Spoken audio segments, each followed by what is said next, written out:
मैं सबसे पहले जितने भी मानव, जितने भी राजनेता, जितने भी पॉलिटिकल पार्टी जिन्होंने सामाजिक लड़ाई को आगे बढ़ाया, मैं उनका धन्यवाद देता हूं और आभार प्रकट करता हूं। आज मैं कुछ देर पहले तमिलनाडु के नेता, बहुत ही सीनियर नेता TR बालू जी का मैं भाषण सुन रहा था।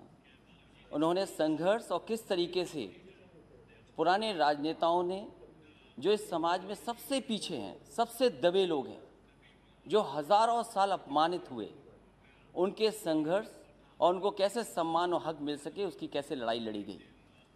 मैं कई माननीय सदस्यों का भाषण सुना। हमारे बगल में बैठी हैं सुप्रिया सुले जी, उनका भी मैंने भाषण सुना।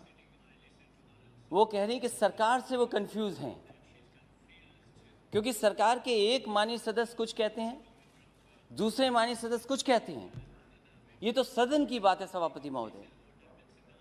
लेकिन अगर हम सत्ता पक्ष में बैठे लोगों की बातें सुने और उनका आकलन करें, अगर देश को सबसे ज़्यादा किसी ने गुमराह किया है तो वो भारतीय जनता पार्टी ने पिछड़ों को, दलितों को सबसे ज़्यादा गुमराह करने का काम किया। और सभापति महोदय, नियत साफ हो तब हम उम्मीद करेंगे कि आरक्षण बचेगा। हम तो सरकार चलती देख रहे हैं उत्तर प्रदेश में। क्या सरकार वो भारतीय जनता पार्टी की नहीं है? क्या वो भारतीय जनता पार्टी के विचारधारा के लोग नहीं है?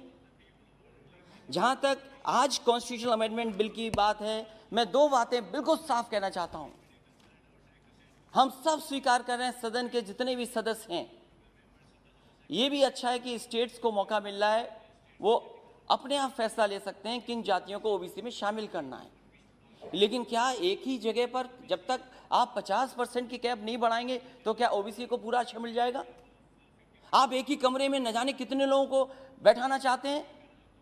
आप कहते हैं इसी सदन में, क्योंकि ये लोकसभा छोटी पड़ रही है, हमें एक सेंट्रल विस्ता बनाना पड़ेगा, क्योंकि बड़ा सदन बनाना है, हमें सब आराम से बैठ सके। तो आप अपनी सहूलियत के लिए तो बना रहे हैं सेंट्रल विस्ता, लेकिन आरक्षण जो सबसे मूल भावना रही मंडल कमीशन की, उससे खिलवाड़ कर रहे हैं। कौन नहीं चाहता जाति जनगणना हो? माननीय सभापति महोदय, हमसे बेहतर किसी ने नहीं देखा होगा कि जातियों में नफरत अगर कोई फैलाता है तो ये भारतीय जनता पार्टी के लोग जो नफरत फैलाते हैं। मुझे याद है चुनाव मत भूलिए, इन्होंने चेहरे आगे किए, इन्होंने चेहरे आगे किए कि ये ओबीसी मुख्यमंत्री होंगे, ये ओबीसी मुख्यमंत्री होंगे, ये ओबीसी मुख्यमंत्री होंगे। लेकिन जब मुख्यमंत्री बना तो कौन बना? ये हर जाति के अंदर नफरत फैला दी इन्होंने। इसलिए हमारी मांग है सभापति महोदय, जब इतना कॉन्स्टिट्यूशनल अमेंडमेंट बिल लाया गया है, तो जो सबसे पुरानी मांग रही है कि सब जातियों को गिन लिया जाए। आज भारत में सबसे बड़ा मुश्किल काम यह है कि हर जाति ये समझती है कि मैं आबादी में ज्यादा हूं।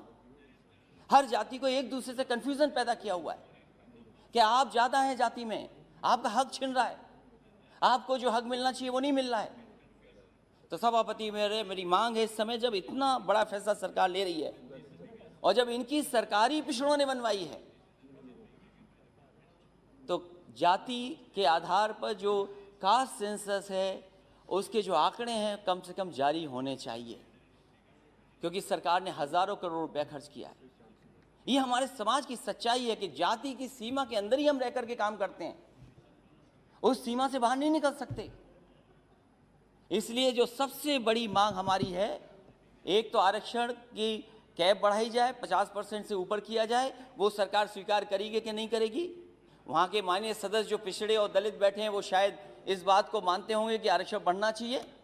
लेकिन अगर एक को पद मिल जाए, एक मंत्री बन जाए, 2 मंत्री बन जाए, शायद उससे पिछड़ों का भला नहीं होने वाला। भला तब होगा जब हम इस 50% की सीमा को और आगे बढ़ा दें, तब जाकर के हमें पिछड़ों का भला होगा। मंत्री बनने से भला नहीं होने जा रहा है। MP कितने भी आए हों हमारे, लेकिन अगली सरकार समाजवादी बनने जा रही है, और आप अगर कास्ट सेंसस नहीं करोगे तो उत्तर प्रदेश में समाजवादी पार्टी कास्ट सेंसस करके दिखा देगी।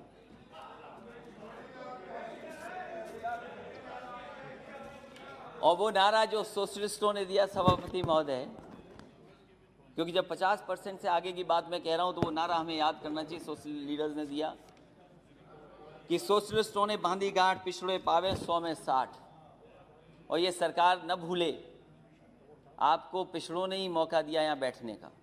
जिस दिन पिछड़े हट जाएंगे और दलित हट जाएंगे, आपका पता नहीं लगेगा कि आप कहाँ पर हो। इसलिए सभापति महोदय, हमारी 2 ही मांगे हैं कम समय में।